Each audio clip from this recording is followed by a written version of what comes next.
What's up, everybody? Josh Armijo here. I hope everybody's doing good and well and stuff. I got an album review to do for you, and I'm going to be talking to you about the new album from the band Omnihility, entitled Deathscapes of the Subconscious. This is released on Unique Leader Records. Now, if you're not too familiar with this band, they are based out of Eugene, Oregon, and the best way to describe the sound of this band would be a very ancient-themed, technical style of death metal. The first time I had ever heard of this band was their 2012 debut full-length entitled Biogenesis. I really liked the ideas that band put on that debut album. Very spacey, very intergalactic. Really good concepts, but behind the concept lied some very sturdy technical death metal. Done in the way that only they know how to do it, and it was a really impressive debut. And now a couple of years have passed since that debut album, and we move forward into their second full-length, their sophomoric effort, entitled Deathscapes of the Subconscious. It's 9 tracks, and it clocks in at around 43 minutes in length. And comparing this album to Biogenesis, I would say things are a lot more beefier this time around. And what I mean by that is they seem to be verging towards a more modernized, contemporary sort of sound when it comes to their delivery, and I think they pull it off very well here. If you're into traditional technical death metal, if you are into really heavy punishing riffs, you're gonna get a lion's share of that on this album, and I think that the guitar work on here is very splendid. Very sturdy, very beefy, very clean sounding, but yet it doesn't feel clean to the point where it's distracting. I really love the way this guitar is being handled here. Going to the tracks Contemplating the Ineffable and Lost Sands of Antiquity, you get some really creative guitar riffing going on those tracks. It's very infectious, very heavy, and just a great delivery. Very awesome songwriting going on those tracks. And then moving later on into the album with the title track and then a song like The Unnameable. Just some really creative guitar playing going on here. I credit the guitarist of the band. The guitar playing of the band is very top notch. Moving on to the bass, I think the bass is very well articulated here. Pretty much your standard sort of tech death bass sort of sound. It's clear but not clear to the point where it doesn't try to feel overly dominant. I think it's a very well handled bass tone, and it definitely underlies this entire tone very well.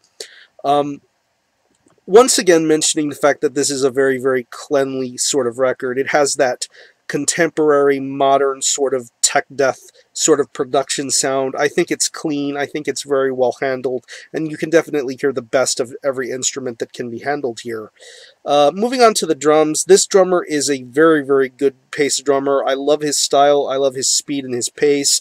I would have liked to hear a little bit of a more crunchier sort of snare tone, but for what's being handled here, I think it's done very nicely. I like the fills. I love the fast double bass and blast beats.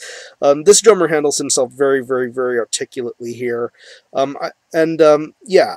I should also mention that some of these songs are a little bit on the lengthy side. Most of the songs range from about 5 to 6 to 7 minutes in length, and this isn't tech death that's meant to be fast-forwarded or skipped through.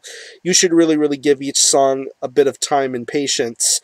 And I want to backpedal a little bit to the guitars.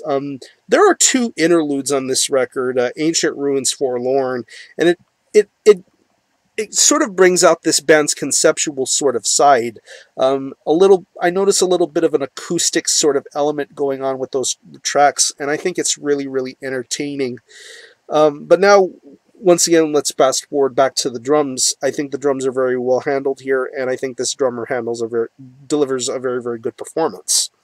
Now we get on to the vocals. Really good vocal style. I love his delivery. I love his wording, his guttural tone. It's a very good vocal performance. I'm loving his inclusion of the highs too. I would have liked for there to have been a little bit more of an emphasis on the highs, an equal amount of highs as opposed to his low guttural growls, because I think it's very awesome. But he does deliver a very strong and sturdy vocal performance, very well handled, and of course, again, with this album's theme and concept, I think that it's really top notch. So overall, I think this is an awesome sophomore effort. I definitely think this is a much, much better album than Biogenesis.